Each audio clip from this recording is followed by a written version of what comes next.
Time science நேர்களுக்கு வணக்கங்க. இப்போ நம்மங்க ஒரு ஜாதகத்தில் யார் பிறக்கும் போதே நல்ல யோகமாக பிறந்திருக்காங்க அப்படிங்கிறத தெரிஞ்சுக்க முடியுங்க. நம்ம உங்கள் ஜாதகத்தை எடுத்து பார்த்து நீங்களே தெரிஞ்சுக்கலாம். எப்படின்னு கேட்டிங்கன்னா, இப்போ ஒருத்தங்க பிறக்கும் போதுங்க சனியினுடைய நட்சத்திரங்களான பூசம், இல்லைன்னா அனுசம், இல்லைன்னா உத்திரட்டாதி, இந்த நட்சத்திரம் எல்லாம் சனியோட நட்சத்திரங்க. இந்த நட்சத்திரத்தில் சந்திரன் இருந்து அவங்க பிறந்திருக்காங்க. அவங்க லக்னம் வந்து நான் சொல்றதை நோட் பண்ணிக்கோங்க. அப்போ உங்களுக்கு தெரியும். ரிஷபம், மிதுனம்,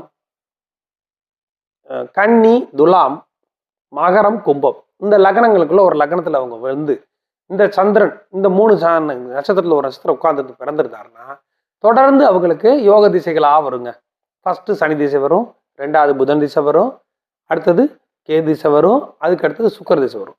இப்படி வரும்போது என்ன ஆகுன்னா இந்த லக்னத்துக்குனுடைய நட்பு கிரகங்களுடைய திசைகளா தொடர்ந்து வருங்க. இது ஒரு மிகப்பெரிய யோகங்க.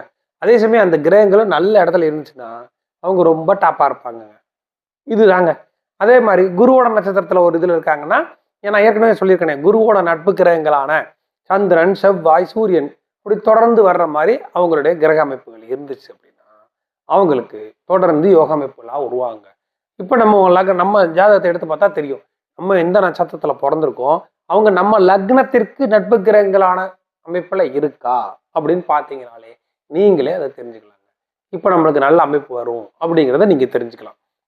இல்லைங்க எனக்கு அப்படி கிடையாதுங்க, நான் பிறக்கும்போது குரு திசையில தாங்க பிறந்தேன்னா அந்த குரு திசை முடிஞ்சு சனி திசை ஆரம்பிச்சதுலேருந்து யோகம்.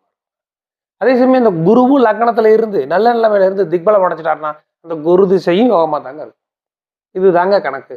இப்படி நீங்க எடுத்து பாருங்க, உங்களுக்கே தெரியும் நம்மளுக்கு எந்த மாதிரி இருக்கு அப்படிங்கிறது நீங்க ஈஸியா பார்த்து தெரிஞ்சுக்கலாம். ஓகே.